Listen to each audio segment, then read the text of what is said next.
Bienvenidos a un nuevo vídeo de Buen Vampiro.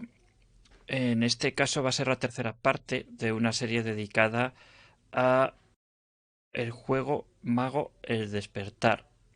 Para ello contamos aquí con uno de nuestros bibliotecarios de guardia. Justicar, ¿qué tal? Buenas noches, gracias. A ver si hoy conseguimos poner punto final a la presentación de este juego, que nos ha llevado 3 capítulos nada menos. Sí, si lo hacemos a peso por las páginas que son, no creo que lo consigamos, porque vamos por 80 de La verdad es que sí, nos quedamos 350. por ahí por el primer centenar de páginas, ¿no? Pero aún nos quedan otras 250. Exactamente, pero ya veremos dentro de poco que esto tiene trampa. Sí, sí, tiene truco. Si quieres, haciendo un poco de recapitulación de los capítulos anteriores, en primer episodio de esta presentación explicamos las órdenes y las sendas, que sería pues el principal eje de la ambientación del juego, ¿no? El capítulo en el cual te explican cuáles son los personajes que vas a jugar. En el segundo, que grabé yo, explicaba un poco el trasfondo, la ambientación, lo que es el mundo en el que transcurre, la mentira, el abismo, lo supernal, los oráculos, los exarcas. Y en este capítulo, en este tercer capítulo, nos vamos a adentrar en el sistema de juego. Sobrevolaremos muchos temas porque es un tema complejo y que al final pues tampoco en un vídeo es necesario entrar al detalle en estos temas y nos concluiremos con algo que me parece interesante y que creo que a Darkosca también, que es sobre los capítulos, los distintos 5 escenarios que plantean o dibujan, entre uno de los cuales se encuentra Salamanca, nada menos. Exactamente, como punto exótico. Ya es un poco de spoiler, pero como ciudades o localizaciones anglo, Anglosajona, sí, sí. no anglosajonas están Salamanca y al mismo nivel Tokio. Sí, sí, es verdad. Siempre tenemos ahí, han situado 5 escenarios, que se sumarían al primer escenario, que fue el que apareció en la primera edición, el más importante, que fue el que tuvo un nocturno, por así decirlo, que fue Boston. Y en este libro nos han dibujado 5 más, que son Londres, Tucson, Los Ángeles, Tokio y Salamanca, con su universidad y con su Ministerio del Tiempo. Así que nada, pero Exactamente. antes, sí, sí, pero antes vayamos a la página aproximadamente 79-80 del libro en la cual pues nos comienzan a explicar cuál es el proceso de creación de un personaje. Yo creo que este proceso de creación de personaje es prácticamente el mismo para cualquier juego de mundo de tinieblas. Selecciona unos atributos, selecciona unas habilidades, selecciona una senda, una orden, lo que sería el equivalente a los clanes en Vampiro. ¿Cuáles son los puntos únicos, los puntos diferenciales? Pues nos hablan del Nimbus. El Nimbus es una huella, una especie de impronta genética o psíquica o mágica que rodea al mago, una especie de aura que va dejando, que marca o que define su senda a la hora de hacer magia y que permite rastrearlo y también filtra sus percepciones de la realidad. Nos explican cómo repartir los puntos entre los arcana, o los arcanoi, son las esferas para aquellos que venimos de Mago de la Ascensión. En este caso tenemos 10 en lugar de 9. Estos arcana o estos arcanoi los explicaremos más adelante, pero sobrevolando son los 10 principios, leyes del universo, la vida, la muerte, el tiempo, el espacio, etcétera, mediante los cuales un mago puede manipular a voluntad el mismísimo tejido de la realidad. Y finalmente, pues nos introducen 2 o 3 conceptos importantes, que son el de rotes, que es cuando tú creas un hechizo, cuando creas un efecto mágico, tienes que dar lugar a una especie de fórmula, y gnosis.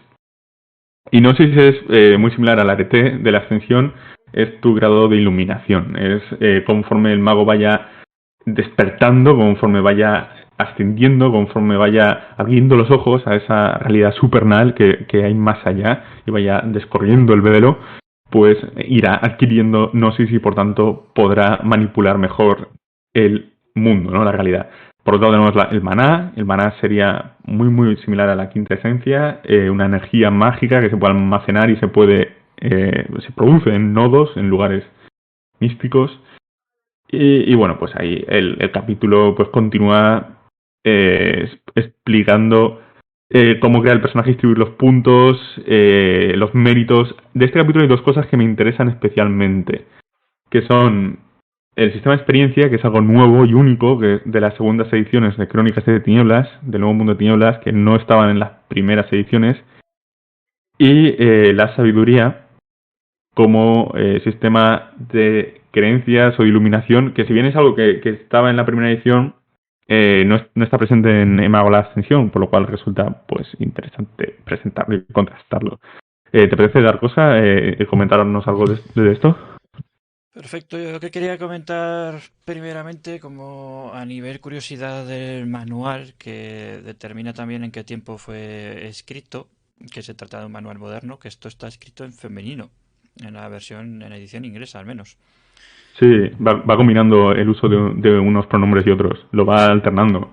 Lo que pasa es que como coincide que, o no sé si coincide, o bueno, será hecho a propósito, que los capítulos del puramente mecánicos, en los que se refiere más al jugador o jugadora, pues eso, están escritos en femenino. Y aquí lo primero que tendríamos por orden de lo que has comentado, Justica, sería el tema de la experiencia, ¿no? Ujú. Los bits, que no sé exactamente cómo serán traducidos El latido, yo traduciría, que realmente son como golpes, ¿no? O latidos. Ajá. La traducción, yo quizás serían como marcas, no sé cómo lo traducirán en castellano, no hay ninguna traducción de esta línea, ¿no? Pero sería como eso, un ritmo, tiene distintos golpes, ¿sabes? Un ritmo musical, o un latido del corazón, pues yo lo traduciría como latido. O sea, muy literal. Exactamente. Entonces aquí el manual nos dice que con 5 de estos latidos tendríamos un punto de experiencia, se podría decir. Una Un experiencia, avance, sí, un un avance. avance. Ujú. Lo hace que sí, no es que sean puntos, porque en ningún momento dice la palabra puntos, te dice un Exactamente, no lo avance. pone. Exactamente, pone One Experience. Perfecto. Sí. Esa es que Y puede se- avanzar el personaje, correcto. Esto fíjate que me voy un poco, pero comparamos con un juego que muchas veces surge cuando hablamos de Mundo de Tinieblas, que es Liminal. Tiene algo muy parecido para el- la subida de experiencia. ya Así- sabemos de dónde nos inspiraron.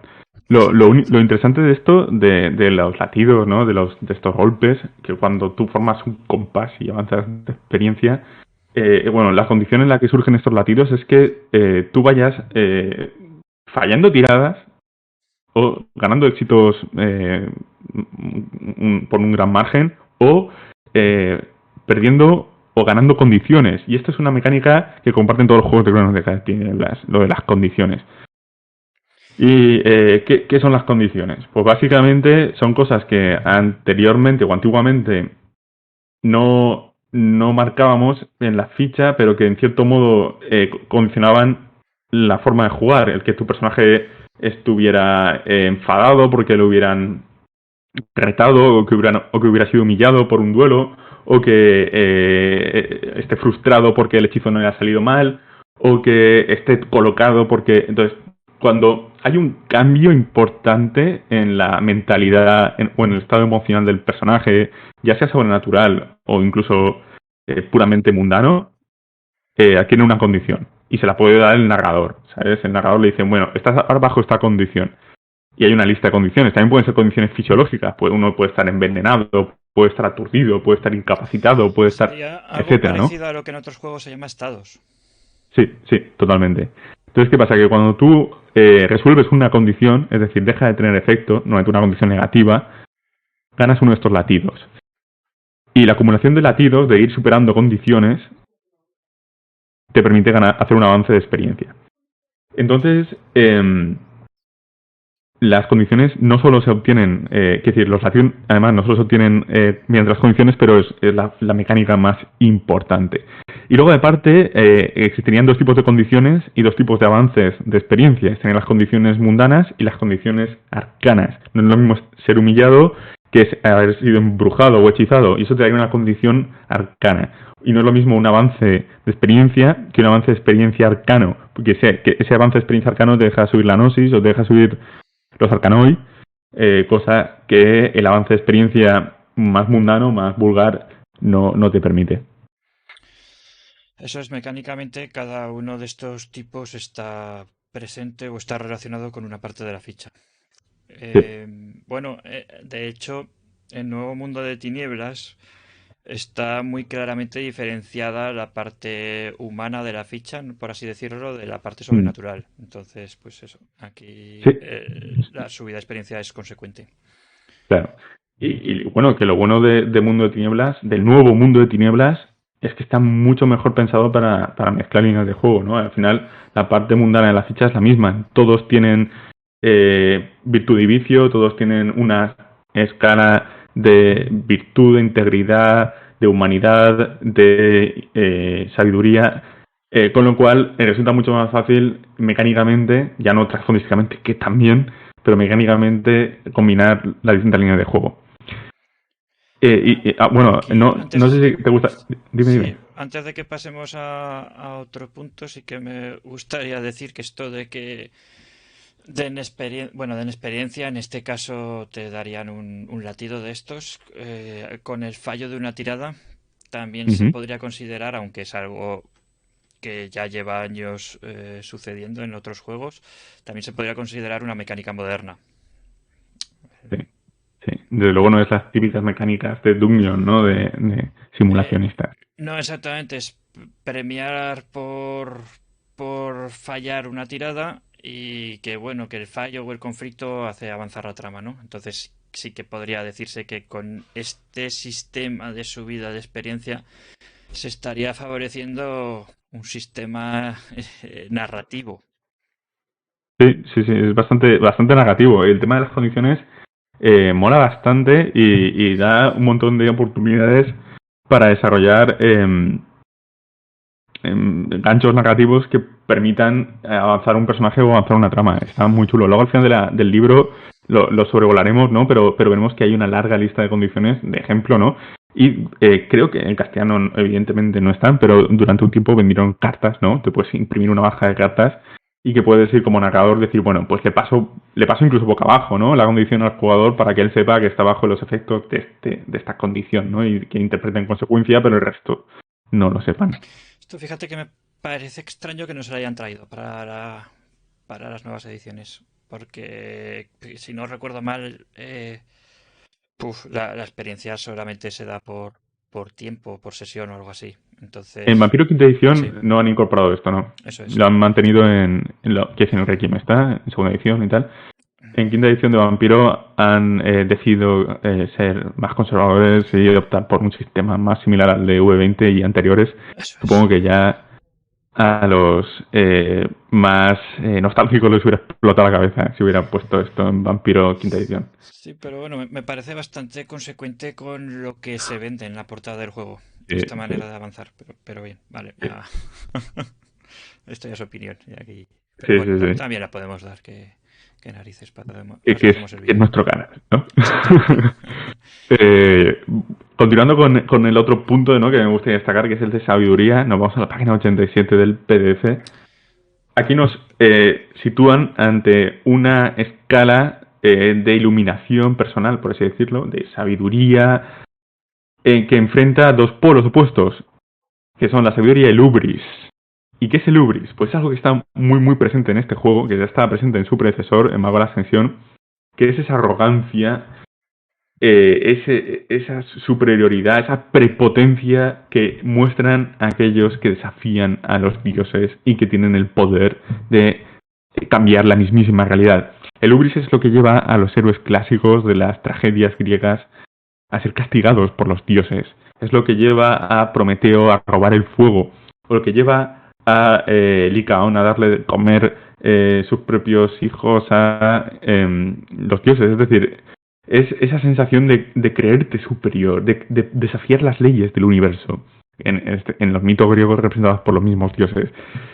Eso inevitablemente lleva a la caída, ¿no? Al fracaso, a que al final, por muy endiosado que tú te creas, vas a acabar pagando un enorme precio, ¿no? Y que no puedes nunca controlarlo todo. Siempre habrá algo que escape a tu control. Y esto en este juego, en ese Ubris, ¿no? Que en la ascensión estaba presente, pero no tenía una mecánica que podía representarse más o menos con el silencio o con los merodeadores que sucumbían a el horror o el silencio. Aquí tenemos claramente una mecánica del 1 al 10 con 10 puntos en los cuales tú vas moviéndote en esa escala, ascendiendo o descendiendo, y si llegas al final te conviertes en uno de esos dementes, en uno de esos magos obsesionados con llevar a cabo algún tipo de hechizo compulsivamente o con desvelar un misterio, sacrifican toda su vida por eso, una de esas personas que prácticamente pierden el control de su vida, ¿no? Y de su identidad. ¿Qué te parece a ti esta mecánica, Dargosa? Bueno, esto, filosofando mucho, quizás sería algo equivalente al ansia. Sí, no, desde luego. Es incluso a la humanidad, diría yo. Es esa Exactamente. aspiración, es esas... Punto de vista, sí, no, que cogiendo el punto de vista en el otro lado, efectivamente, para mantener el control, no Sí. poniendo el punto en el descontrol, exactamente.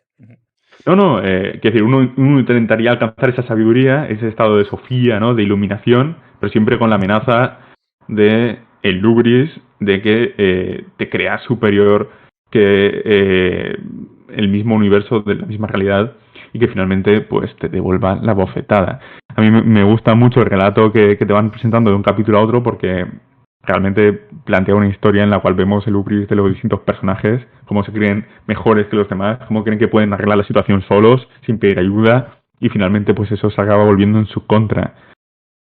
Y bueno, pues realmente es una mecánica única respecto a los anteriores juegos de Mago, y que está chulo. La verdad es que me gusta mucho, creo que es algo que mejora el juego, que lo hace muy interesante, que siempre tener un eje, una brújula, por así decirlo, de moral puede ser de ayuda, ¿no? En muchos grupos y ver ese descenso a los infiernos de un personaje, esa caída lenta en el ubris, ¿no? De este mago que cree que puede volver atrás en el tiempo a resucitar a su mujer fallecida o ese mago que cree que puede devolver a la vida a su hijo o cree que puede evitar un destino aciago que se cierne sobre toda la humanidad mediante cualquiera de los 300.000, 800 millones de futuros posibles, hace que finalmente acaben perdiendo el control del personaje.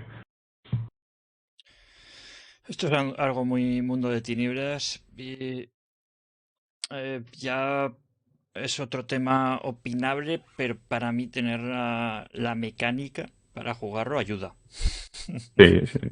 Está guay, está muy, Más muy guay. que gestionarlo como un párrafo en el manual y que cada mesa lo haga como buenamente pueda. Yo creo que Sí las que, mecánicas en este caso ayudan. claro, no es un elemento únicamente temático o atmosférico, sino que realmente es algo que tiene relevancia clave para las cidas, ¿no? Que es como el ansia en Vampiro Quinta, o que realmente te obliga a pensar en cómo tu personaje va a cazar, cómo va a sobrevivir, cómo va a enfrentarse a la bestia. Pues aquí te obliga a pensar cómo tu personaje va a enfrentarse a las consecuencias de manipular el mismo tejido de la realidad. Exacto, te va encauzando. Tu personaje tiene un punto más y yo creo que hace que sean más tridimensionales. Que Sí, no se sí, queden. sin duda. Y bueno, la segunda mitad del libro, de este capítulo, que es un capítulo bastante largo, es una lista de méritos, ventajas y efectos. En esto se parece a Vampiro Quinta Edición, que mezcla lo que antiguamente serían los méritos y efectos con las ventajas. Yo diría sobrevolarlos, ¿no? Porque podéis imaginar lo que son: fama, contactos, aliados y todo tipo de méritos, desde méritos de combate, a mentor, a entrenamiento profesional, a ser miembro de una logia. recursos, etcétera.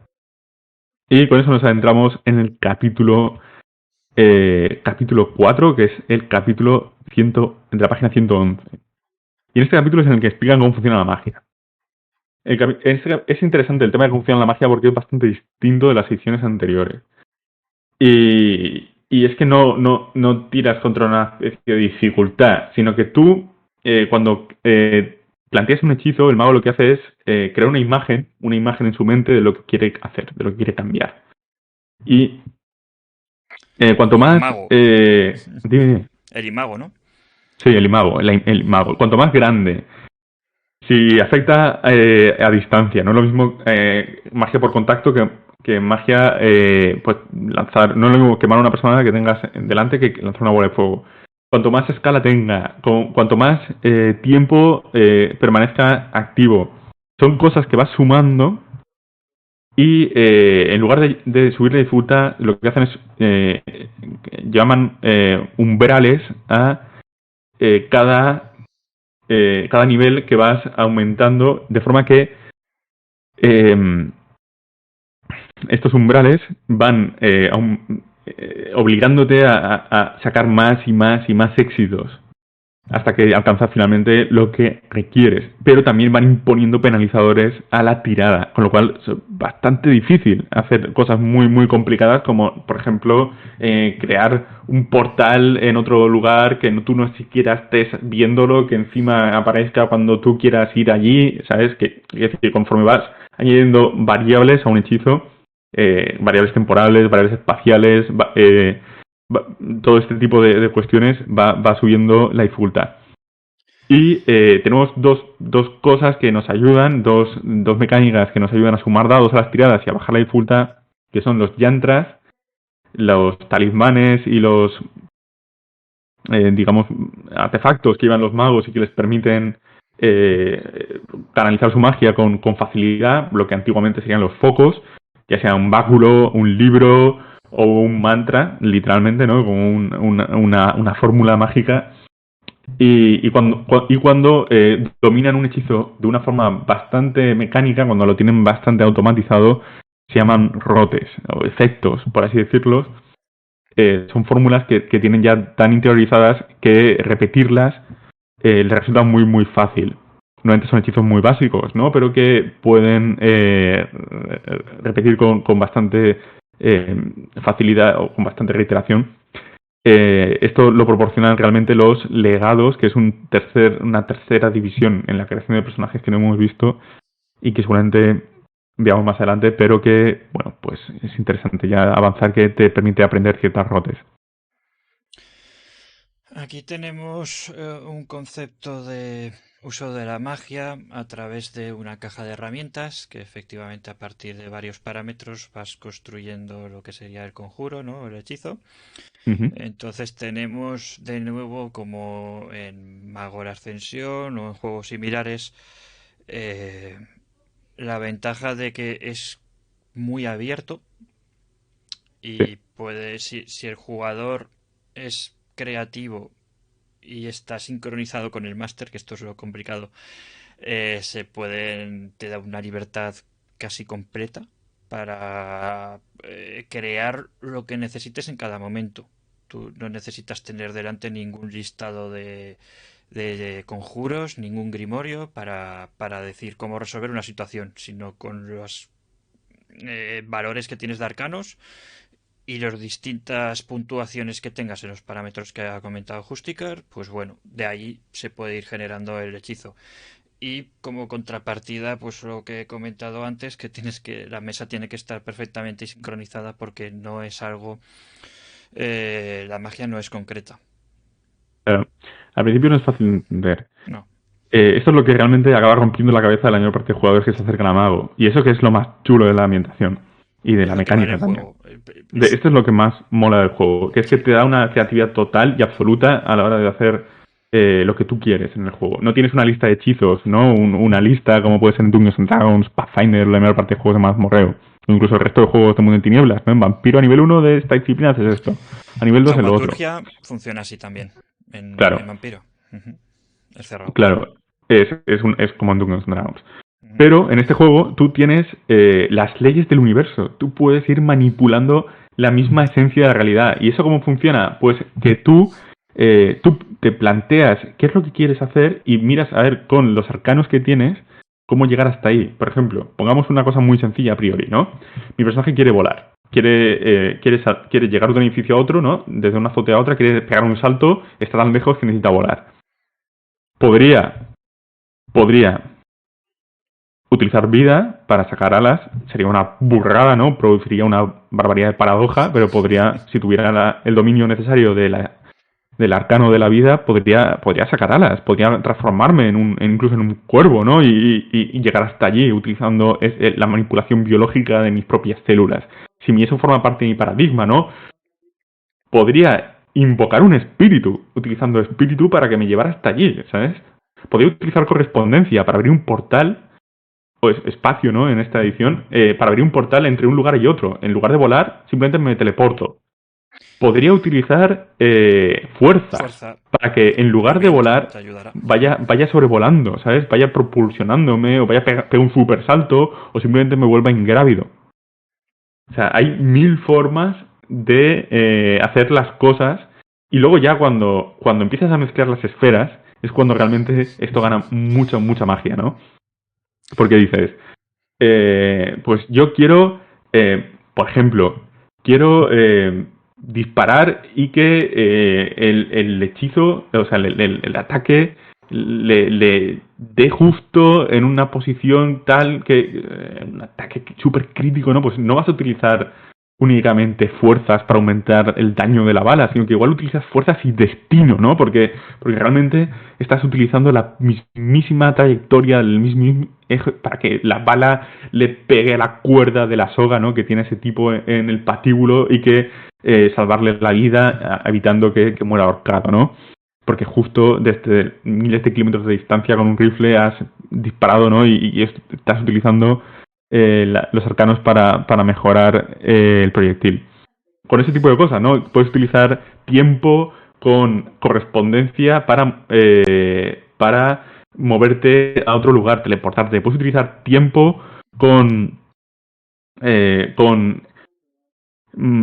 materia para ver cuál era el estado de un lugar antes de cómo era este sitio antes o este objeto antes de así, sí.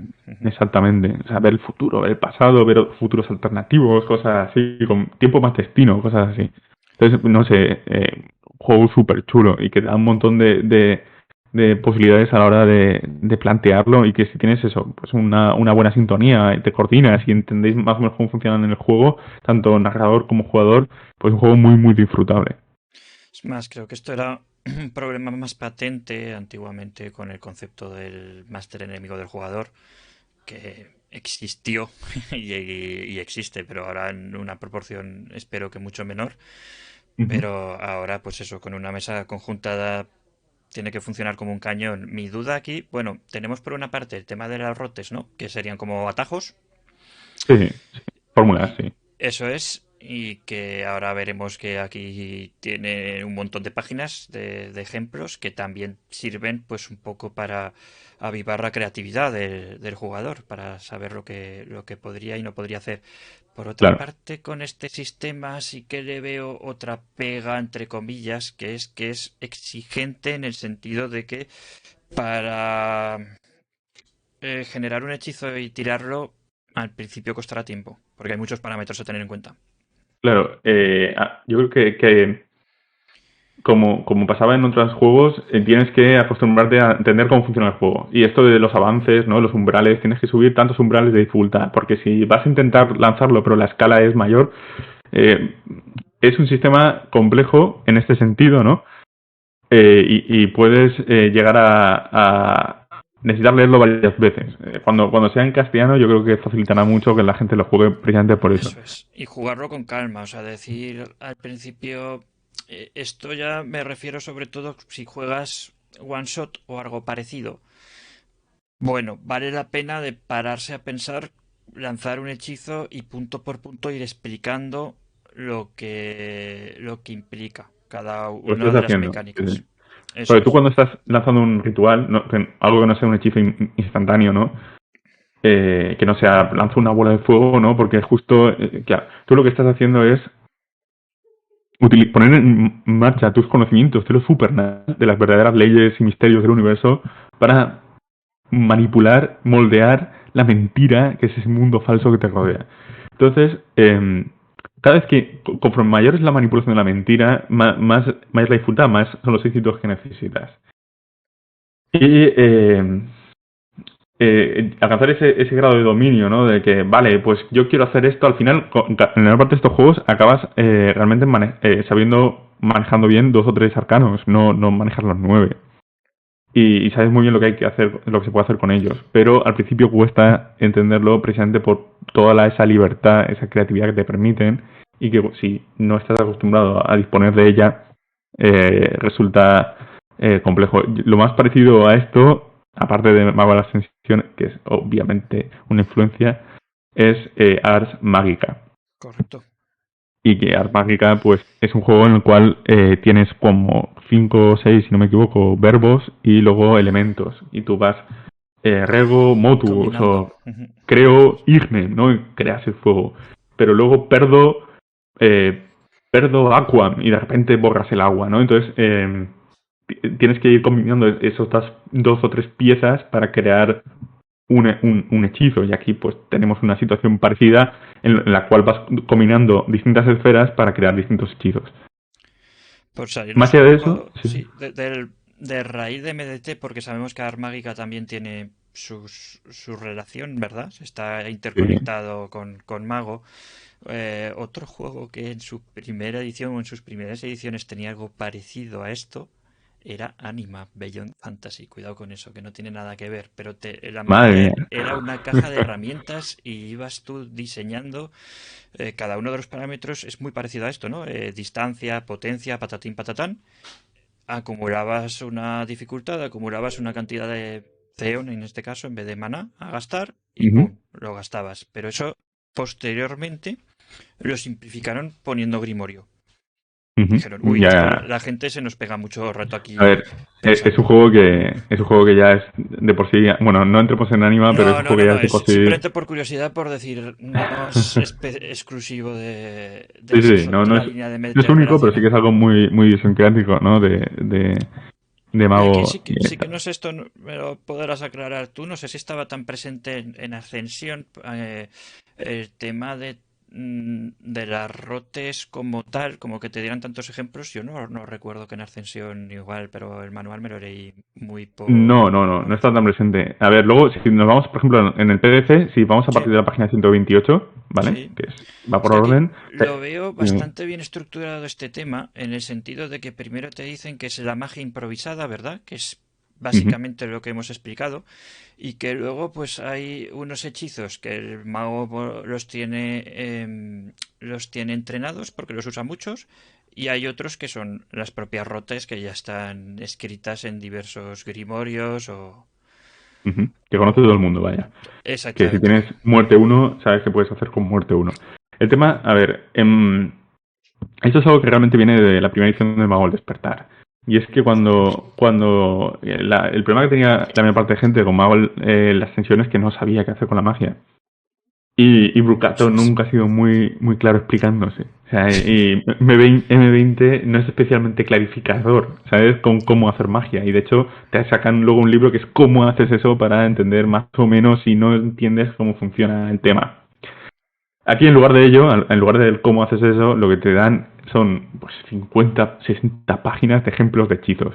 Que está chulo, que está muy guay. Pero que también hay que recordar que el propio jugador tiene total creatividad a la hora de diseñarlos. Entonces, ¿cómo funciona? Pues tú tienes de 1 a 5 puntos en cada arcano. Entonces, si te vas a la página 128, por ejemplo, te dicen, con el arcano muerte, de un punto, ¿qué puedes hacer? Pues iniciado en la muerte, te dicen, da forma a los ectoplasmas, ¿no? Moldear los ectoplasmas. Con un punto puedes profundizar en las sombras, puedes influir a las sombras de la zona, ¿no? Mover la luz, mover la oscuridad a tu alrededor. Puedes tienes una especie de vista forense, puedes ver cómo ha muerto una persona. puedes conforme vas subiendo, ¿no? Puedes ver las marcas de la muerte de alguien, puedes hablar con los muertos, todo es con un punto, ¿no? Tienes ahí 7 u 8 hechizos distintos con un punto en muerte. Subes a 2 puntos, te vas a la página siguiente.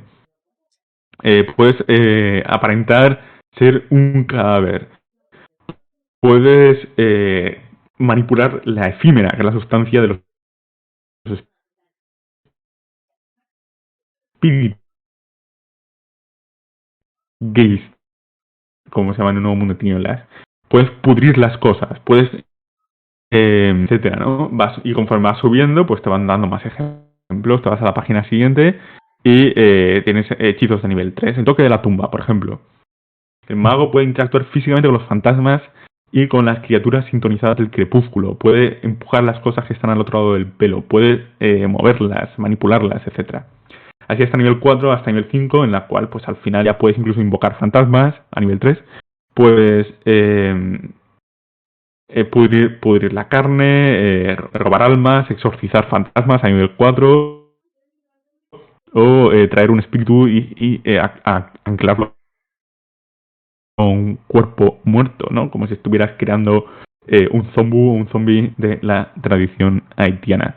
Ahí vamos viendo cómo va progresando la aptitud del mago en manipular este arcanos en concreto, que es el de la muerte. Pero es que si te vas a la página siguiente, que tienes el destino, pues tenemos pues hechizos parecidos, serendipia, juramentos cumplidos, el flujo cuántico, etcétera. A nivel 2, suerte excepcional. Puedes utilizar tu hechizo, ¿no? Para ganar un bonus a las tiradas porque realmente manejas los hilos del destino y puedes predecir cuál es el curso de acción que más te favorece. Puedes crear buena suerte, puedes lanzar maldiciones, etcétera. Pues sí, y así pues son las siguientes. También cada una de los hechizos, ¿no? Uh-huh. Claro. Sí, y te dan ideas también de cómo qué habilidades utilizar. Porque tú cuando lanzas un hechizo, lo que lanzas es tu gnosis más la puntuación en el arcano que tenga que requiera el hechizo, o si se requiere varios, lanzarías tu puntuación en el arcano que resulte más importante o que requiera una mayor puntuación. Y a veces puedes sumar habilidades, con lo cual vas sumando 2 o 3 reservas de dados. Y al final, claro, como la dificultad es 8, no son aún así muchos dados.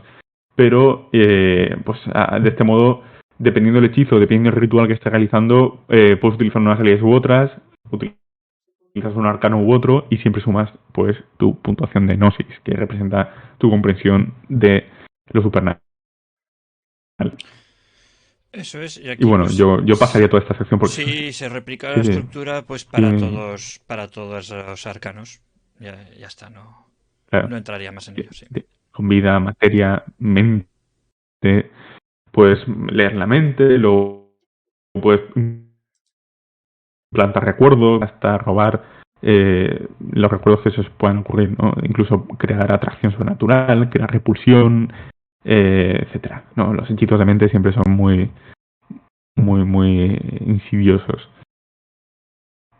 También es cierto que la magia se puede resistir, se puede intentar resistir, pero es complicado. Utilizas nuevamente un atributo y tienes que sacar pues, más éxitos que el otro.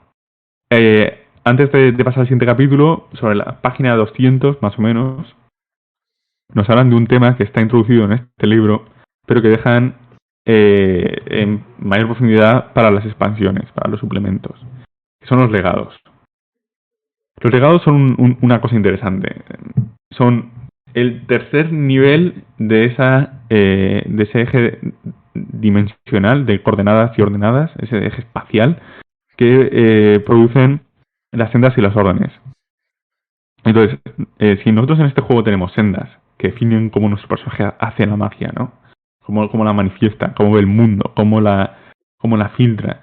Y tenemos órdenes, que son las alianzas de magos, su filosofía, su ideología, su forma de entender y sus proyectos, sus metas.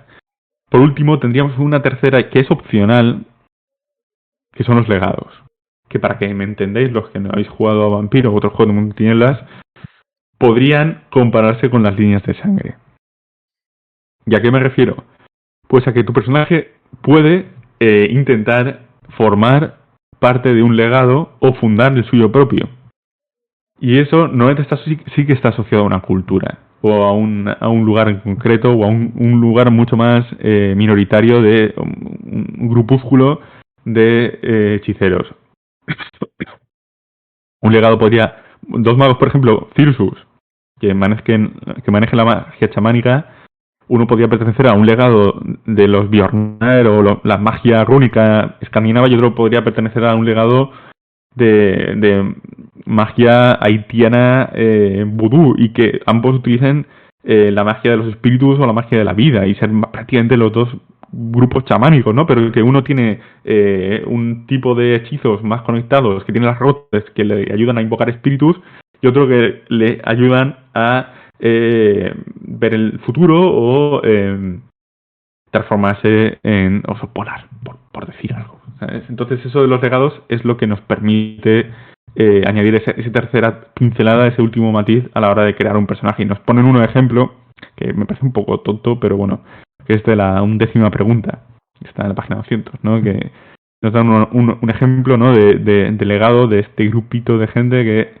pues tiene un origen común, ¿no? Que se dedica a investigar una serie de cosas, que pertenecen casi todos o bien a los moros, que son los nigromantes, o bien a las alianzas guardianes del velo o Mysterium. Entonces tienen esos requisitos, o bien es una cosa o bien es la otra, y si perteneces a ese legado, pues ganas una serie de habilidades y de rotes que te permiten lanzar mejor pues cierto tipo de hechizos.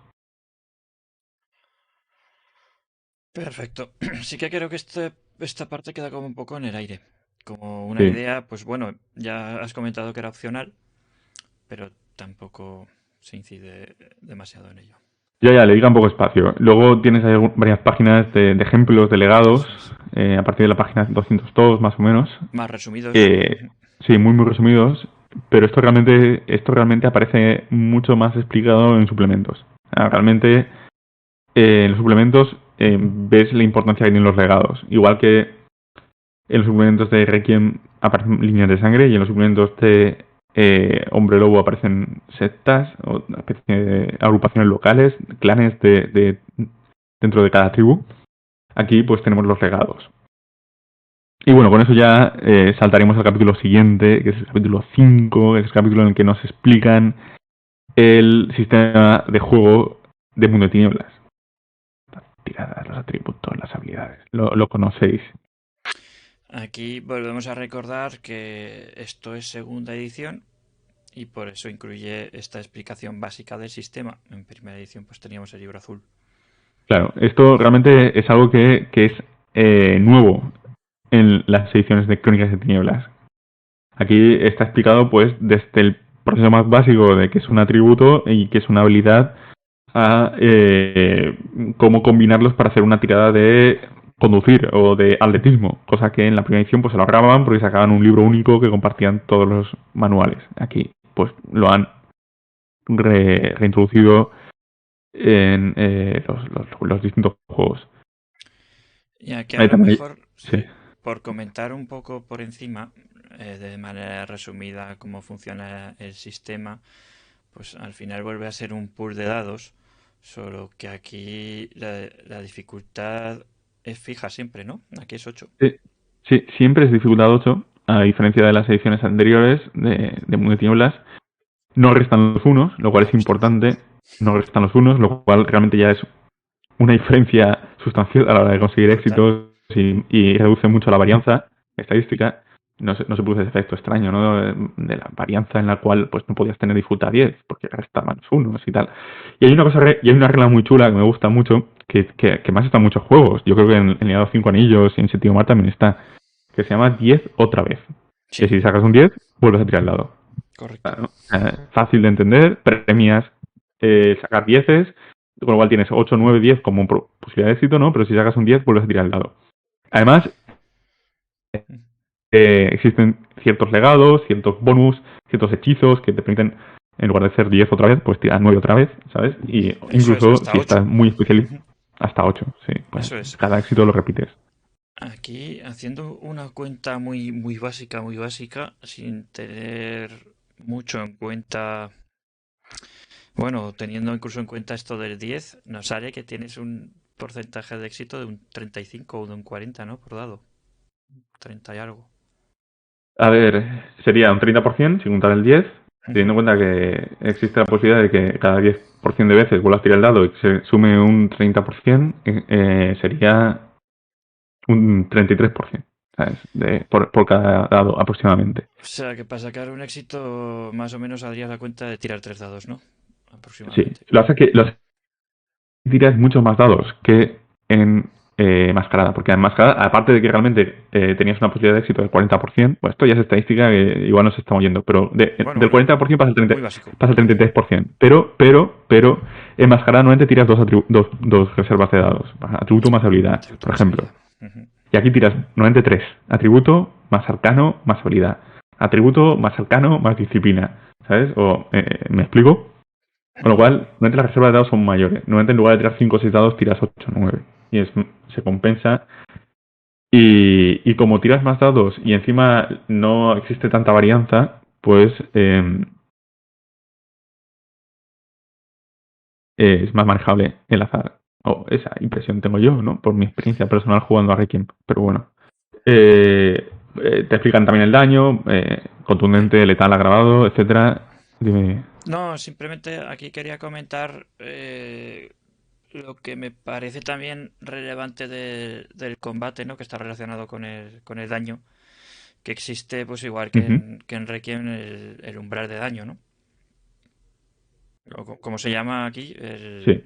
Aquí,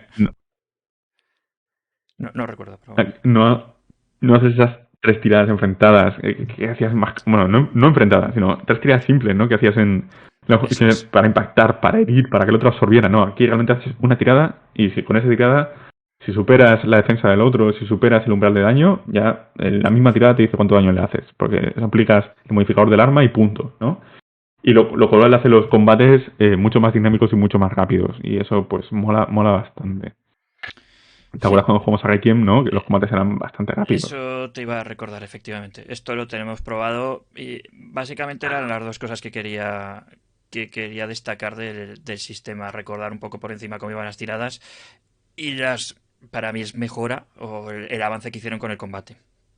Sí, sí, Tenemos un desde problema, luego. lo hemos detectado y lo hemos paliado de esta manera, que luego, pues por ejemplo, en V5 es completamente distinto, pero bien, aquí ya fue una primera mejora. Sí, no, y V5 construye sobre esto, realmente. Sí, En V5 se resumen los combates con una sola tirada, como hacen aquí. La correcto. diferencia es que en lugar de sumar dados por las armas al ataque, lo sumas directamente al resultado de la tirada.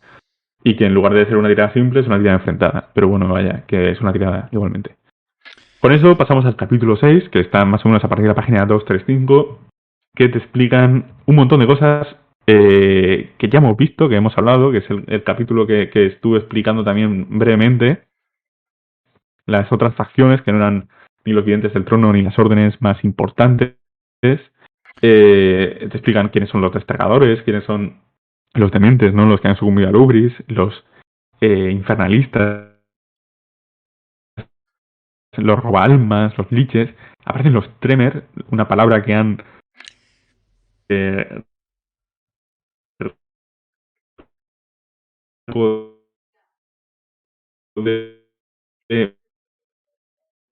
utilizan las energías de los demás y se convierten en inmortales.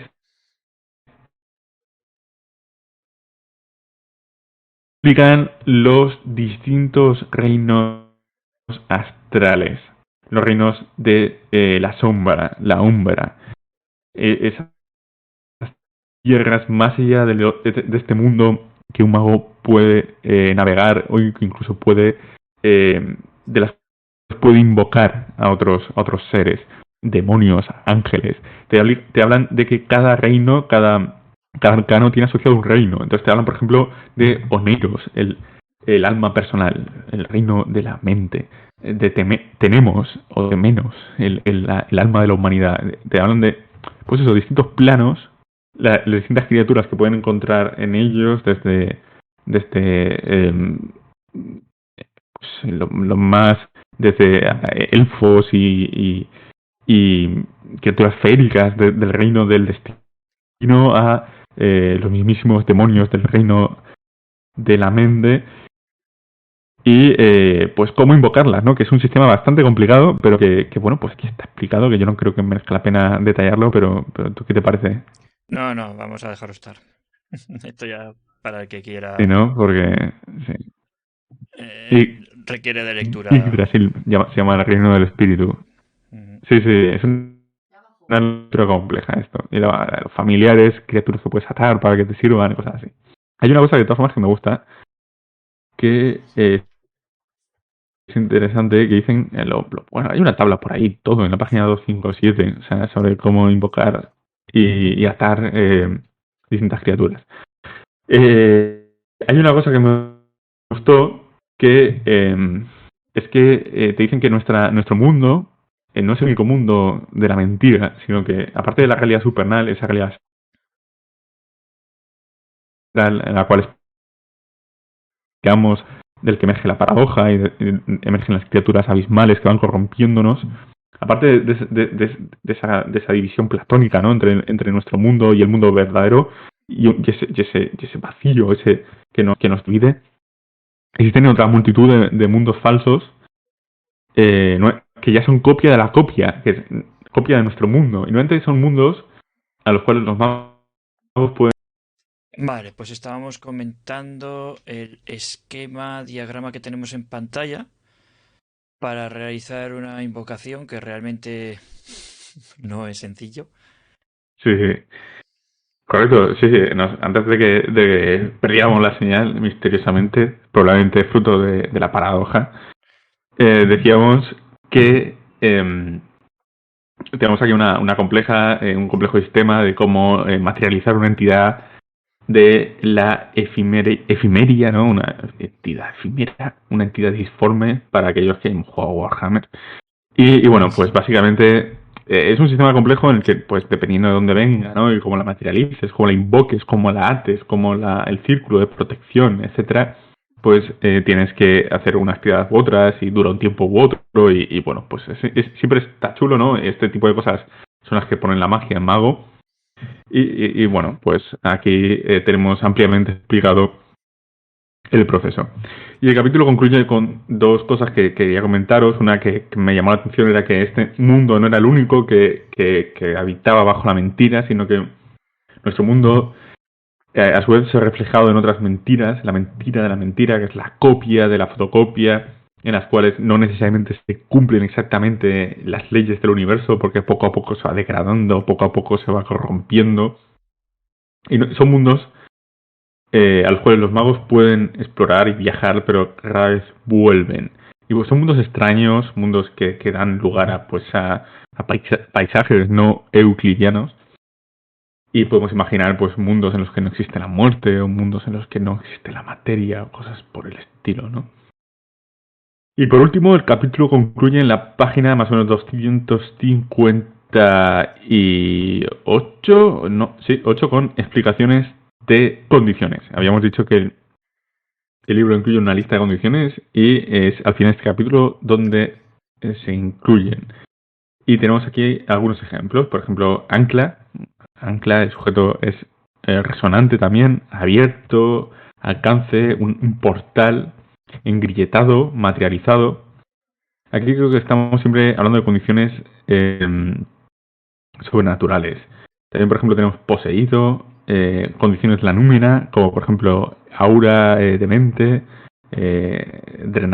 drenado, o por ejemplo el mago siniestro, esos que utilizan las sendas de la magia oscura, aura emocional, máscara mortal, decadencia entrópica. Tienes distintos tipos de numen, siempre estamos hablando de condiciones asociadas a la númina. Luego veremos condiciones de un índole más mundana. Y de este modo concluye el capítulo y nos introducimos en el capítulo 7, que es el capítulo de lugares misteriosos en la página 267.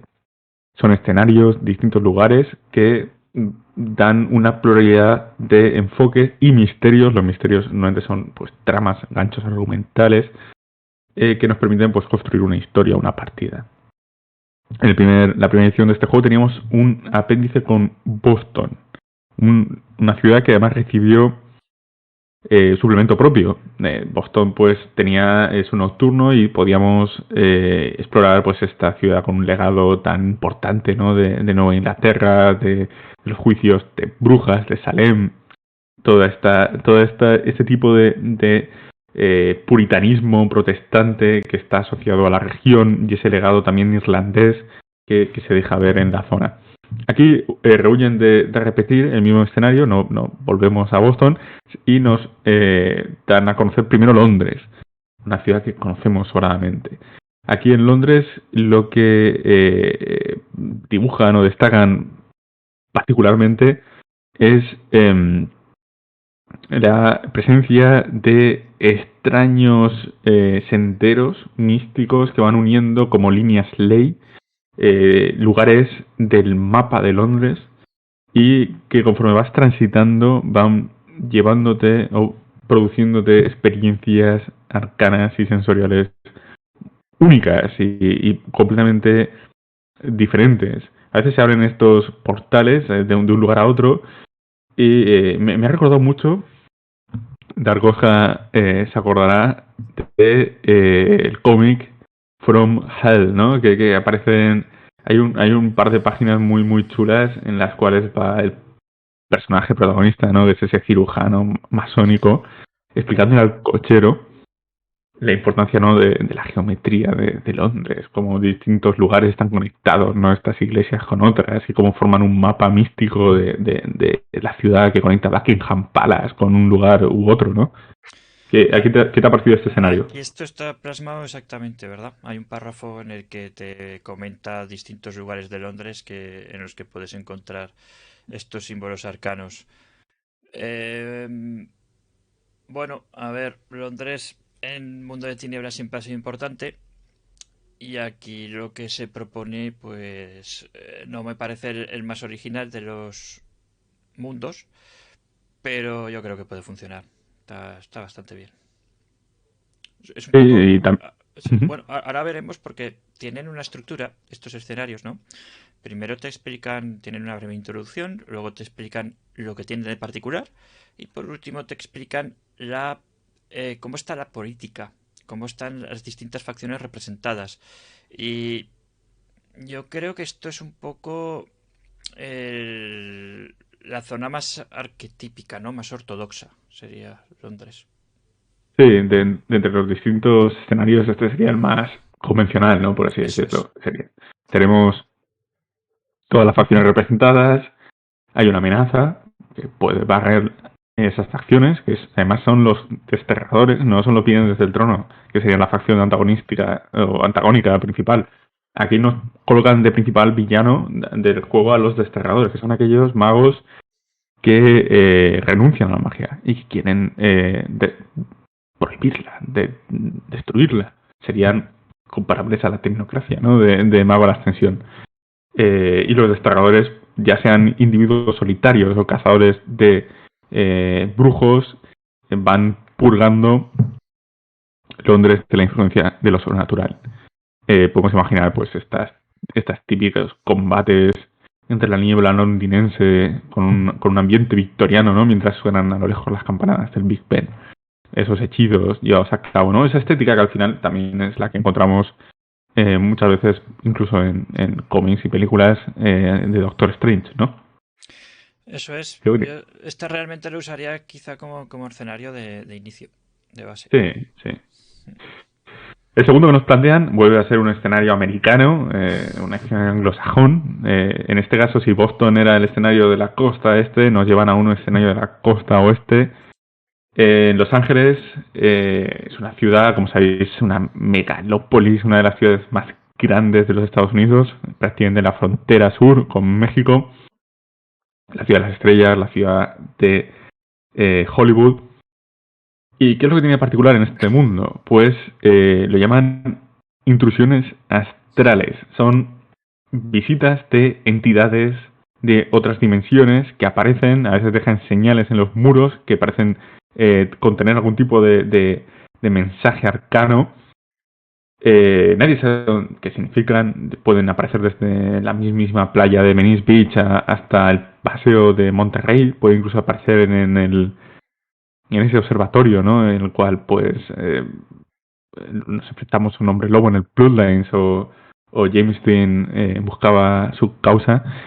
Y aquí creo que lo interesante, lo único, aparte de todo este tipo de visitas, es que sobrenaturales, ¿no? De ovnis, aparecen fenómenos de posesión extraña. También parece que tiene mucha relevancia el Concilio Libre como facción aquí en Londres. No sería tan importante el Pentáculo, las otras facciones como el mismo Concilio. Es una de las facciones más progresistas, por así decirlo. Sí, yo aquí creo que la referencia que podríamos tomar es que está relativamente cerca a Roswell, ¿no? Entonces está emparentado un poco con toda esa Ujú. temática y tendría más que ver pues quizá con Expediente X. Sí, sí, sí, tiene este estilo, ¿no? Este rollo Expediente X. Aquí Está guay. un Sí, punto que me llama la atención en la descripción de los diferentes escenarios es que te dan el dato de la extensión. O sea, Ujú. te dicen aquí, pues por ejemplo en Los Ángeles te dicen, pues tiene 5.000 millas cuadradas. Vale. Ah, yo creo que eso es muy americano, ¿sabes? De medir las ciudades por habitantes y por extensión, no sé. Sí, sí, pero bueno, yo creo que también creo que lo que intentan es darte la magnitud para que tú puedas ahí definir lo que quieres jugar, ¿no? Para que veas el Sí, espacio que sí, sí. tienes. Sí, claro. Nosotros no nos damos cuenta, pero las ciudades europeas están mucho más compactadas que las ciudades estadounidenses, ¿no? Que son larguísimas. Incluso teniendo el mismo número de habitantes, son el doble o el triple. Ciudades como Exacto. Chicago Eso es. son... Aquí te advierten, por ejemplo, que Nueva York, teniendo más habitantes, es más compacta. eso Precisamente. es. San Esto es. Francisco, Nueva York serían los ejemplos de ciudades compactas de Estados Unidos, pero el resto Eso son es. todas enormes. Y Y aquí también te pone una cosa interesante, que es que parte de todas estas temas sobrenaturales también lo ven los durmientes. sí, sí, sí. Los Entonces, ovnis, ¿no? Esos ovnis. eso es, emparenta con el tema de Roswell y Expediente X, sí, sí. demás. Bueno, con el 40-50% del canal de historia ahora mismo. Es verdad, es cuando son nazis, son aliens. Y las Exactamente. pirámides, ¿no? Y forjado a Bueno, fuego, sí. bueno. Sí, sí, y forjado a fuego, cierto, cierto. Un saludo al resto de la historia desde aquí. Bueno, y con ello llegamos a nuestra ambientación patria, castiza, Salamanca, una de las ciudades que tiene si no la más antigua, la universidad, una de las universidades más antiguas de Europa.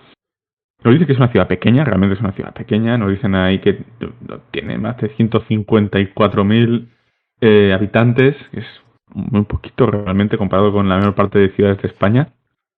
La mayor parte de los cuales además son estudiantes que después del periodo de exámenes se van. Y realmente la ciudad es una ciudad histórica que aparte de la universidad tiene pues cierto aura, ¿no? de antigua provincia castellana, de ese legado medieval que todavía perdura en cierto modo en sus edificios y en la mentalidad de sus gentes, en esas tunas y asociaciones de estudiantes, ¿no? Que van de un sitio a otro en esas bibliotecas. Y, y nos dibujan un escenario en el cual en su universidad aparecen y desaparecen libros misteriosos, ¿no? Aparecen libros efímeros, lo llaman aquí. En En español. castellano el original. Eso Sí, es. sí, sí. No, no, eso, que está en castellano, correcto. Y esos libros efímeros serían como pequeños atisbos a otra dimensión, a otros futuros o incluso a otros pasados posibles, a mundos paralelos. Y, y a veces aparecen de las formas más insospechadas en lugares totalmente desconocidos, pero siempre en las inmediaciones de la universidad. Y luego, aparte de esto, nos explican pues el papel del concilio, de los magos que ocupan un lugar importante, básicamente el Mysterium, que son los guardianes de todo este tipo de em, parafernalia sobrenatural. Y luego nos explican que se abren puertas a otros mundos, que a mí me recuerda mucho al Ministerio del Tiempo, la verdad. Y esos mundos a veces son pasados o futuros alternativos. Y te describen en detalle uno de ellos, que es un presente alternativo, una ucronía en la cual Franco dejó en herencia España, el reino de España, a los hijos de, o el hijo de, bueno, primero a Carrero Blanco, ¿no? Y todavía continúa la dictadura. Y es una especie de pasado, presente alternativo en el cual nos hablan de Franco, ¿no? Y de la Segunda Guerra Mundial, de los nazis, etcétera, de los judíos. Y nos dicen que en ese presente alternativo, pues todavía sigue la gente venerándole y guardando respeto y todo tipo. No queda tan lejos después de ver lo del Valle de los Caídos, ¿no? Pero bueno. Y no sé, está guay, ¿no? Recuerda un poco a The Man in the High Castle. ¿Qué te parece? Exactamente, es una mezcla entre eso y alguno de los libros de Orwell o algo parecido, ¿no? Incluso V de Vendetta, culto al líder, Ujú. un gobierno muy autoritario, el gran hermano. Sí, sí. Aparte de que a nosotros nos toca de cerca, me parece el escenario más interesante y con más Que posibilidades de todos los que el hay. más original, desde luego, ¿eh? Es el más original. Eso es. Una España distópica, ¿no? Un futuro ucrónico. Eso no sé si se oye, pero es mi hijo llorando. Sí, bueno. Parece que sea los gritos de otras dimensiones, ¿no? De los habitantes demoníacos del submundo, pero no, es mi hijo, que tiene una voz potente y podría dedicarse a hablar por aquí también. Y bueno, pues yo qué sé, es un escenario chulo, ¿no? No está tan lejos de Madrid, así que pues también puedes hacer una crónica que enlace las dos ciudades. Castilla y Madrid prácticamente son la misma región. Y bueno, pues Lleva su propio sistema luego esto de los portales, ¿eh? Que no aparecen y desaparecen temporalmente. Esto también emparentaría con Stargate de alguna manera. mm, Aunque en sí, Stargate sí. sí que van guiados. Se supone que tienen unas coordenadas y sabes a dónde vas. Pero bueno, es una mezcla interesante lo que han montado aquí. De hecho, explican otro escenario también, que es España Mágica, que ese a mí no me ha parecido tan interesante. Es Sí, como, la España mágica dice la aquiescencia, que es la capacidad de la paradoja de hacer olvidar, no funciona, no parece funcionar en la universidad y bueno, creo que vale, sí que es una especie de Salamanca preindustrial. Esto no eso me es. acordaba, ¿no? De esto. Sí, habla de una especie de Salamanca medieval, ¿no? Que Eso es. solo tiene 20.000 habitantes y que sí, sí, y que puedes viajar quizás a la época de los Austrian y que la gente habla de que todavía utiliza lámparas de aceite Van a o caballo, eso es. van a caballo, etcétera. Sí. Esto tiene una especial relevancia, esto que has comentado, porque en estos portales se supone que, como hemos comentado, van reglados y que la magia no funciona. La magia del viajero. Ujú. Pero aquí explican específicamente que existen magos en estos otros mundos y claro, su magia sí que funciona ahí. Entonces Ya, en ya, este ya. Magical Spain pues se mueven los magos a través de su propia magia, porque los viajes en otros medios son extremadamente lentos. Ya, desde luego, qué divertido, ¿no? Quedarte encerrado ahí, directamente, ahí en el siglo XVIII. Vale, ahí estás. No sé cuál prefiero, si el titulado como Franco o Magical Spain. Sí, ya, Magical Spain podría ser el título de una portada de Azúcar Moreno o algo así, ¿sabes? Sí, sí, me recuerda también a una película de Carlos Bermud que se llama Magical Girl, pero bueno. Y bueno, el siguiente que tenemos es Tokio. Ujú. Sí, ¿verdad? Puede ser una influencia. El siguiente que tenemos es Tokio. A mí es el que menos original me ha parecido, personalmente, porque además es que es muy, muy parecido al Tokio que dibujan en Vampiro Quinta Edición, que es una ciudad en la que básicamente hay lugares en los que la magia no funciona en absoluto. Correcto. Hay como una especie de burbujas o agujeros de realidad en los cuales la magia deja de funcionar, ¿no? Y luego, bueno, pues dentro de todo eso, pues se generan un montón de consecuencias. A veces esos lugares se producen de forma aleatoria, otras veces son más o menos conocidos, tienen una extensión de unas pocas calles o a veces mucho, mucho menor. Incluso los han utilizado para asesinar a enemigos, esperándoles en ellos para que no puedan defenderse utilizando la magia o cosas por el estilo. Han incluso llegado a matar a los mismos diáconos o archimagos de ciertas órdenes. Y luego el otro elemento, bueno, estos lugares se llaman, por cierto, zonas muertas, los llaman Ansho. No tengo ni idea de qué significa en japonés, pero así es como se llaman. Y luego el otro elemento que configura esta ambientación es que existiría una especie de divinidad o archimaga, que se llama Nakatomi, que fue la regente o la que configuró la historia y la importancia, ¿no?, de Tokio, le dio, pero en algún momento desapareció.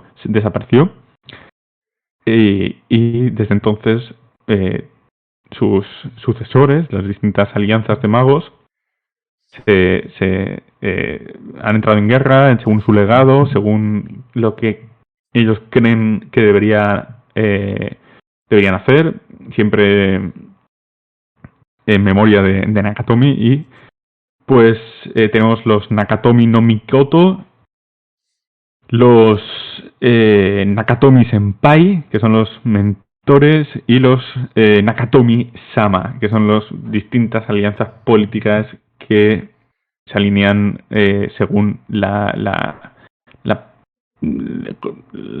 vista, la perspectiva que tienen de su pasado.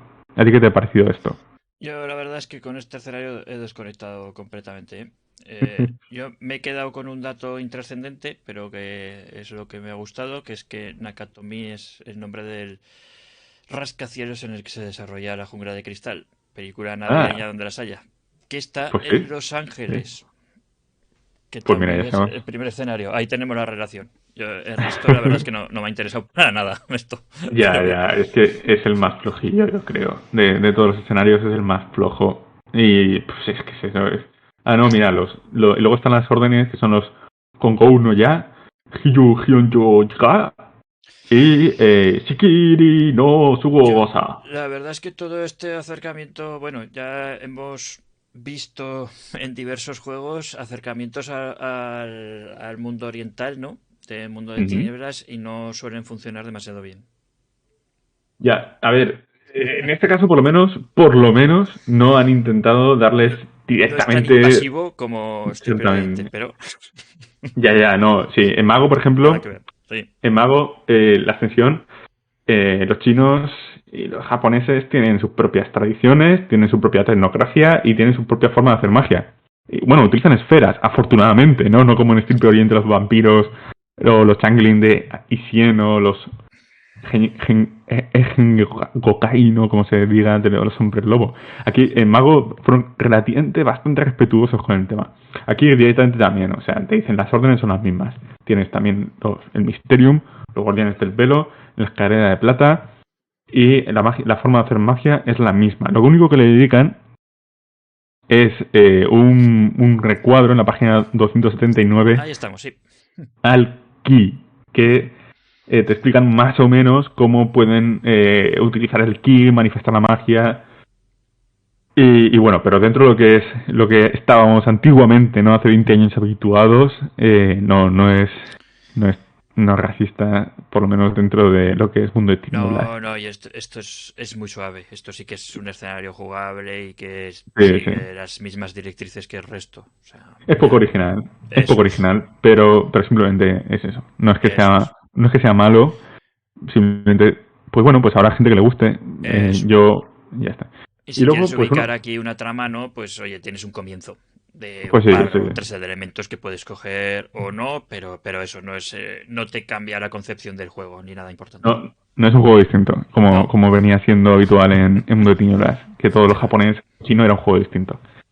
¿Vale? Y por último tenemos Tucson o Taxon de United States, en el cual asistimos a un escenario ambientado en la época del salvaje oeste, prácticamente, ¿no? Ese recuerdo del salvaje oeste todavía sigue o pervive de una forma muy, muy patente en este escenario. Entonces, afirman que después de que los primeros colonos españoles fueran exterminados y también fueran exiliados por el gobierno mexicano, y luego después de que Wyatt Earp eh, eh, buscara a Frank Stilwell por asesinar a su hermano Virgil y se cobrara la venganza, ¿no? Recordamos todas esas películas, esa vendetta, esos pistoleros, esas películas de los años 60 y 70, estas masacres en OK Corral, pues también tenemos que es una ciudad realmente pequeña en Estados Unidos. No es la capital de ningún sitio, está a medio camino, en mitad de la nada, en la frontera, en Arizona. Nos dicen que Jack Kerouac escribió partes de su libro en el camino o en la carretera mientras estaba en Tucson. Y que el elemento sobrenatural de esta ciudad, ¿no? Tan western, es las campanadas fantasmales que surgen de la misión de San Javier del Bac. Esa, eh, esa misión construida por los jesuitas que fue defendida de los apaches y posteriormente de los mexicanos. En este lugar escuchamos supuestamente campanadas cada vez que campanadas fantasmales que además parecen surgir de la nada cada vez que muere alguien en Tucson. Algunos incluso se han dado cuenta de que suenan de una forma impredecible, incluso cuando no hay nadie en las inmediaciones. Se creen que anticipan la llegada de los muertos. Dentro de lo que cabe, me ha parecido el misterio más chulo, la verdad. Estos fantasmas, ¿no? Que surgen de esta éxtasis del oro. ¿A ti qué te ha parecido la cosa? Bueno, este tiene su parte de interés. Yo estaba pensando más que nada en que otros juegos de mundo de tinieblas ha llevado el Far West y que yo sepa en Hombre Lobo, ¿verdad? Sí, en Hombre Lobo tiene un suplemento de Salvaje Oeste, con a su vez otro suplemento. En Vampiro de Victoriana hay cierto atisbo, ¿no? Como podría ser el Salvaje Oeste en algunos libros, pero realmente el libro está centrado en el Imperio Británico. Y realmente, más allá de Vampiro y de Hombre Lobo, hay muy poquito de Salvaje Oeste. Ahora cuando salga Victorian Mage, que es uno de los futuros suplementos de Mago la Ascensión, se han visto ya, ¿no? Han filtrado ilustraciones del Salvaje Oeste, ¿no? Pero realmente es una ambientación que hasta ahora han reducido o han limitado a Hombre Lobo. O sea, realmente las ambientaciones históricas de Mundo de Tinieblas son muy poquitas y están la mayor parte limitadas a la Edad Media. Fuera de la Edad Media tenemos a Victoriana, el Salvaje Oeste para Hombre Lobo y la Primera Guerra Mundial para Wraith. El resto, por ejemplo, Roma para Requiem for Eso Requiem. es. Requiem sí que tiene alguna ambientación de Salvaje Oeste, que además es de mago. Creo que de hecho salió una ambientación de Salvaje Oeste en Dark Eras, que seguramente enlace con todo esto. Es el Eso libro de es. Igual ambientaciones tienes razón. históricas. Igual, exactamente. Pues bueno, viéndolo por ahí, sí que es cierto que se diferencia lo suficiente de Los Ángeles como para quizá justificar dos escenarios en el mismo país, aunque, bueno, algo parecido se habría podido realizar en otro sitio de Europa, entiendo, o de cualquier otra Sí, parte del mundo. a mí personalmente me interesa más Tucson que Los Ángeles, la verdad. Sí, Solamente eso este sí. misterio me resulta más atractivo, personalmente. Pero bueno, sí que el top uno es Salamanca, eso está claro. Aparte Sí, de sí, que eso desde cae luego. cerca, pero la idea que dan es original y, y creo que se puede usar en partidas fácilmente como resultado. Desde luego. Sí. Y bueno, pues más allá de eso, pues el libro acaba con algunos apéndices. En un apéndice te explica, ¿no? Te ayudan a introducir personajes no despertados, o sea, lo que vendrían a ser los justos o los ayudantes típicos, aquí lo llaman proximi, normalmente de la escalera de plata, supporting cast desde el apéndice 1 en la página 298. Ujú. También tenemos, Bueno, nos hemos saltado un capítulo que son ayudas a la dirección. sí, un capítulo de narración, o sea, Eso tampoco es. No, no, muy no hay breve. mucho relevante, simplemente por nombrarlo que existe. Ujú. Lo mejor es la cita del capítulo de inicio, ¿no? Que dice, la realidad solo es una historia que ha cobrado vida propia. Hellblazer. Ya Cómic, está. magnífico. Y bueno, pues esta apéndice 1 nos ayuda a introducir personajes no despertados, nos da incluso algunos méritos y efectos, algunos arquetipos de personaje para introducirlos como personajes no jugadores o como jugadores. Nos habla de los Proximi, este tipo de personajes que mencionaba, ¿no? Que tienen algo de magia, son estos hechiceros que manejan magia pero no son despertados, que normalmente están asociados a la escalera de plata y nos dan algunos grupos como las hermanas de la montaña o cómo también tratan a los próximos los videntes del trono, que son mucho más esclavos. En segundo apéndice, en la página 311, nos hablan de un tema que en la primera edición de Mago estaba prácticamente al principio y que le dedicaban un montón de páginas. Y aquí lo dejan al final y prácticamente lo despachan en un apéndice muy cortito, ¿no? Que es la historia, el trasfondo de la Atlántida. ¿A ti qué te ha parecido todo esto? Pues la verdad es que recuerdo más el de la primera edición. Pero precisamente por lo que comentas, porque le dan muchísima importancia. Sí. Aquí yo creo que lo excluyen y no lo ponen al final para intentar no ser extremadamente intrusivos, para que Es que, sea usado de otra manera distinta, ¿no? No, claro, es que al final es un gancho narrativo lo de la eso Atlántida, es. ¿vale? Un pasado glorioso, dorado, en el cual la mentira todavía no existía.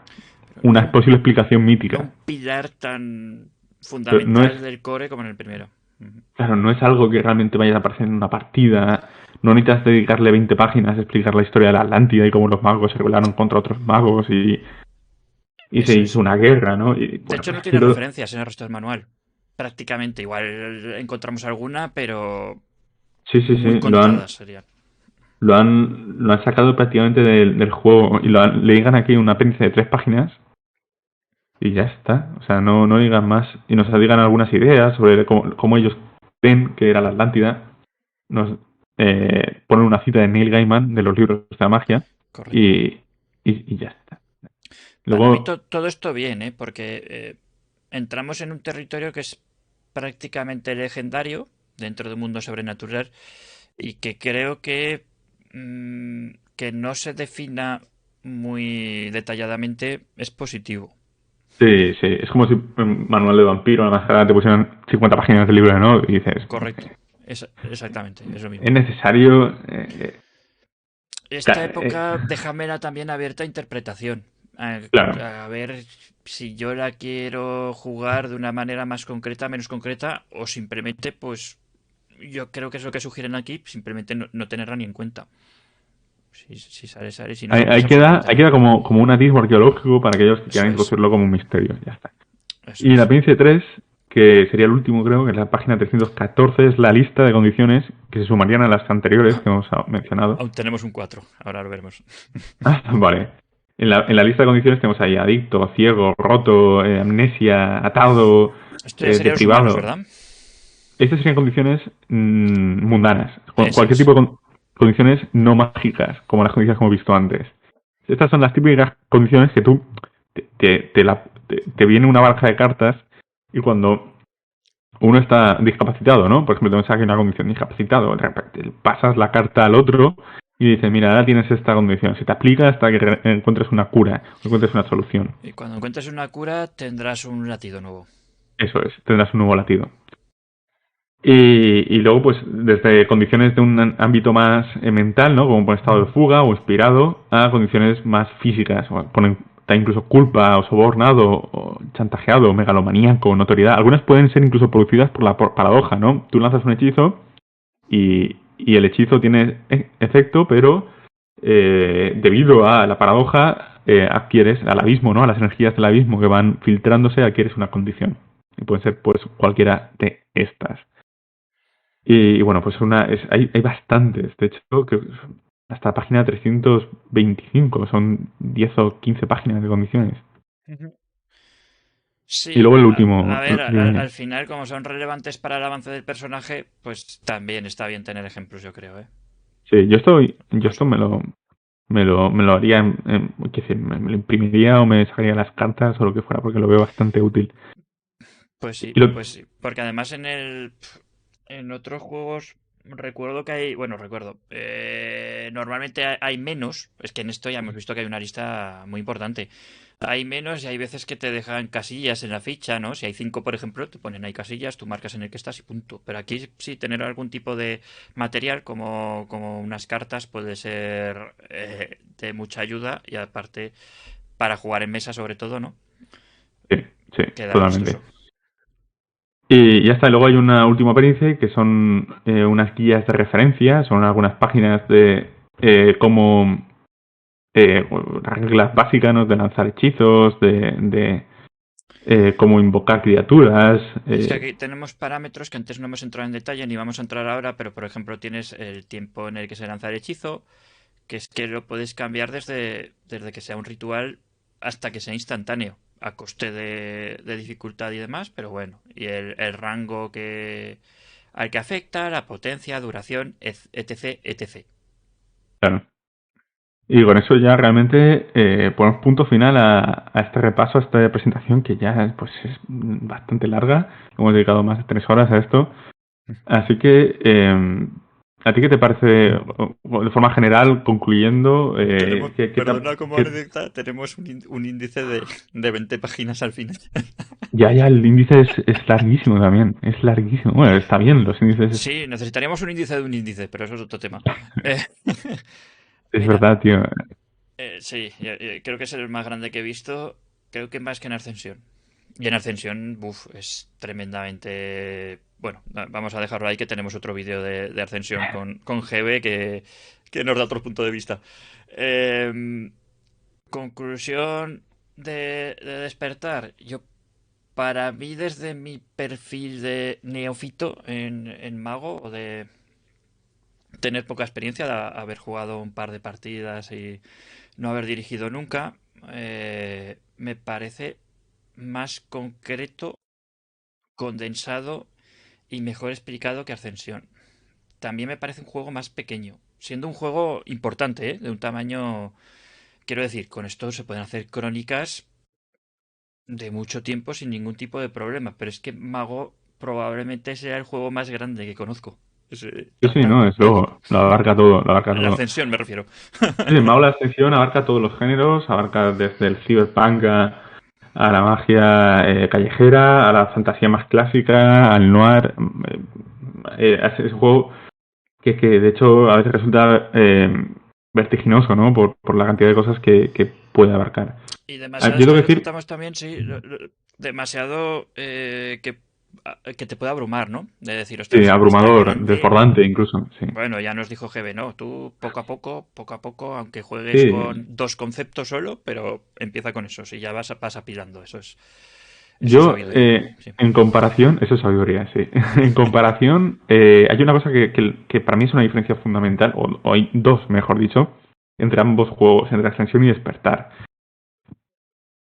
Una es que en Despertar se han quitado encima todo tipo de tecnomagia. No hay tecnocracia, ni adeptos virtuales, ni hackers magos, ni magos steampunk. No hay todo este abanico, ¿no? La magia de mago es magia ocultista, magia formulaica, más o menos chamánica, más o menos taumatúrgica, más o menos goética, pero no tienes magia tecnológica en ningún sentido. Con lo cual, simplifica mucho el juego a la hora de quitarte un montón de reglas, de artefactos y historias Y también se implican mucho las facciones, con lo cual te quitas la tecnocracia, manteniendo la esencia de la tecnocracia, de que al final es un grupo de gente que busca mantener la mentira y engañar a la humanidad. Te quitas, pues, todo el paradigma asociado a ella. Y Pero todo el el paradigma asociado. antagonista sigue las mismas normas que los protagonistas, por así decirlo. Entonces Sí, te estás sí. ahorrando duplicar reglas y otros capítulos adicionales que tiene Magor Ascensión para explicar todo lo relevante de Tecnocracia, claro. Y luego hay un tema importante que para mí también es fundamental al comprender el juego, que es el tema del consenso y los paradigmas. En Ascensión, el mundo es como es porque la gente cree que es así. Y por tanto el consenso crea la realidad. Y distintas sociedades pueden tener distintos consensos, con lo cual pueden haber muchas realidades coexistiendo al mismo tiempo, con lo cual la realidad es relativa. La realidad depende directamente de las creencias de la sociedad y del mago o del grupo de gente o lo que fuera. Eso además no solo produce o facilita la magia y la misma realidad, sino que afecta a cómo te afecta a ti la paradoja, ¿no?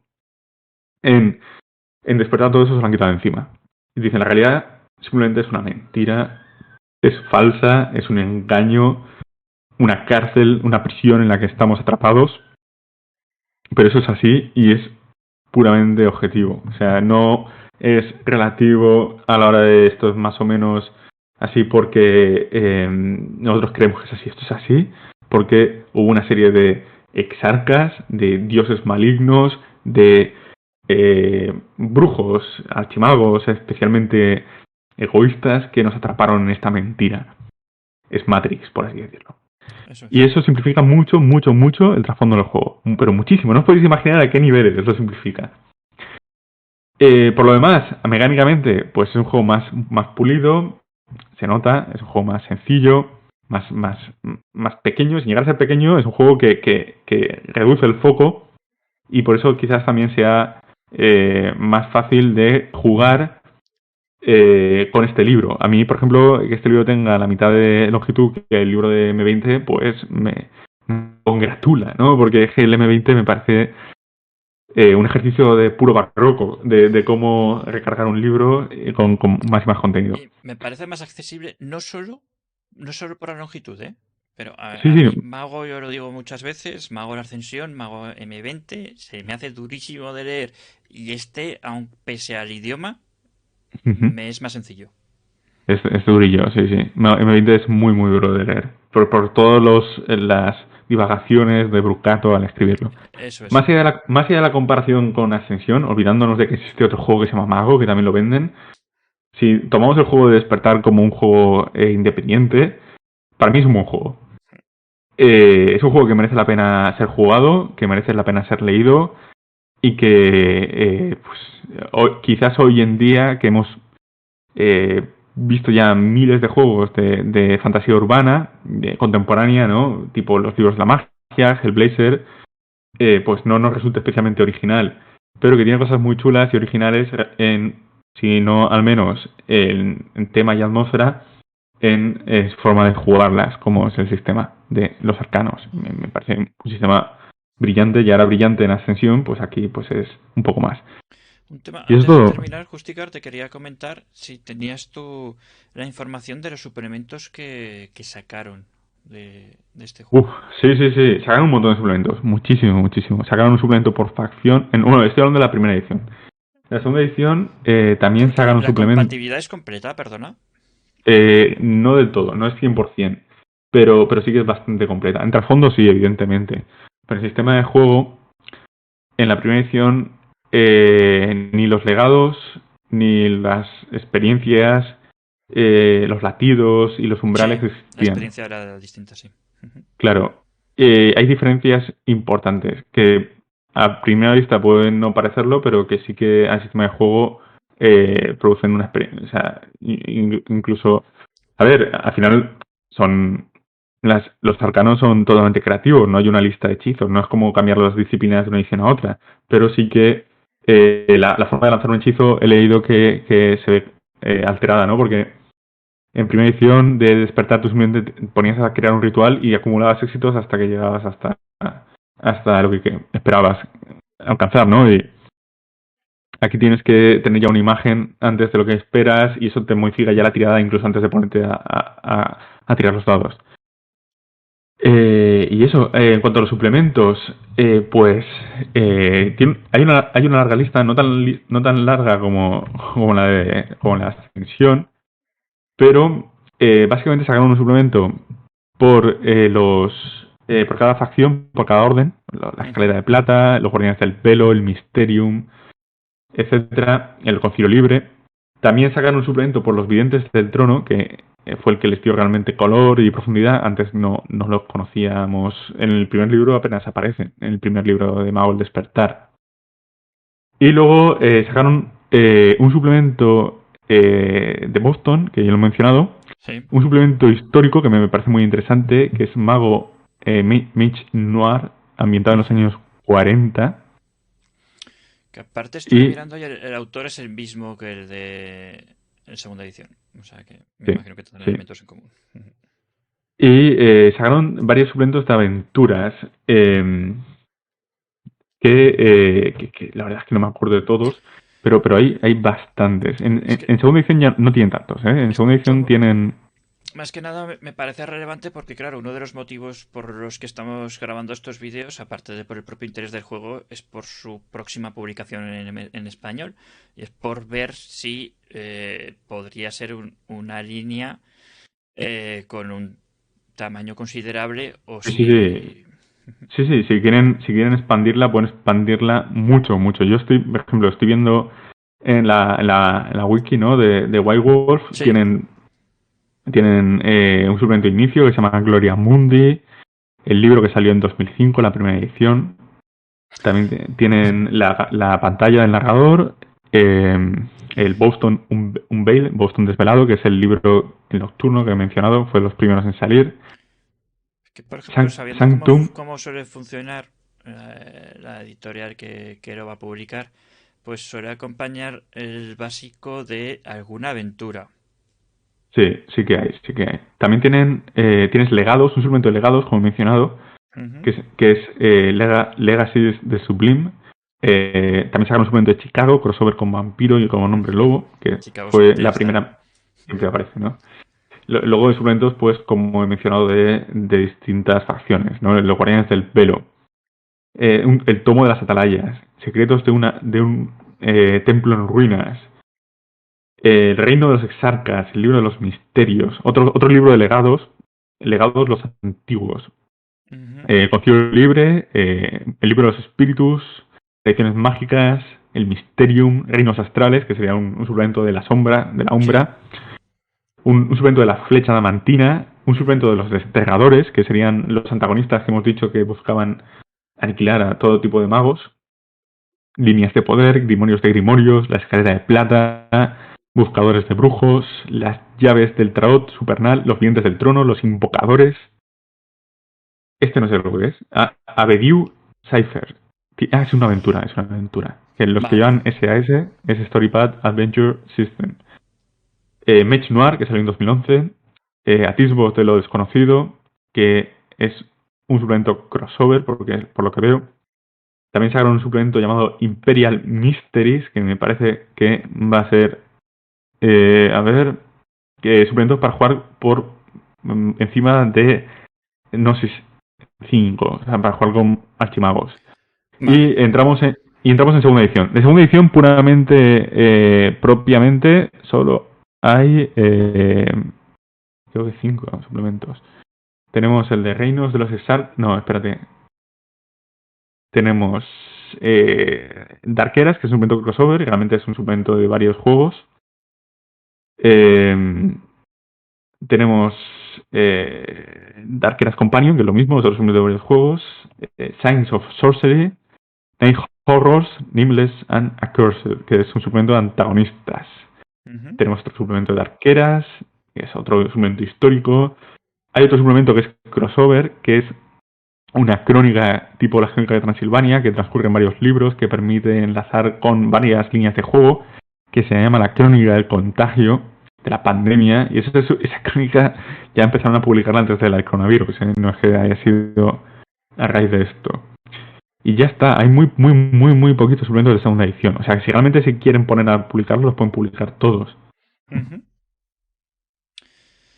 Y ya está. Vale, No hay pues más. sí, Poco yo creo más que que añadir. ya es suficiente por el vídeo de hoy. Ya los que tengáis más interés, os Pues sí, que animo a nos que dejen sí que es preguntas accesible. y ya está. Y si no, que acuden al foro, donde siempre Sí, verdad, como estamos siempre. atentos. O si no, pues que dejen las preguntas aquí mismo en este vídeo. Gracias, en cualquier Correcto. caso, por verlo, por acompañarnos y espero que lo hayáis disfrutado. Muchas gracias. Venga, hasta luego. Buenas noches.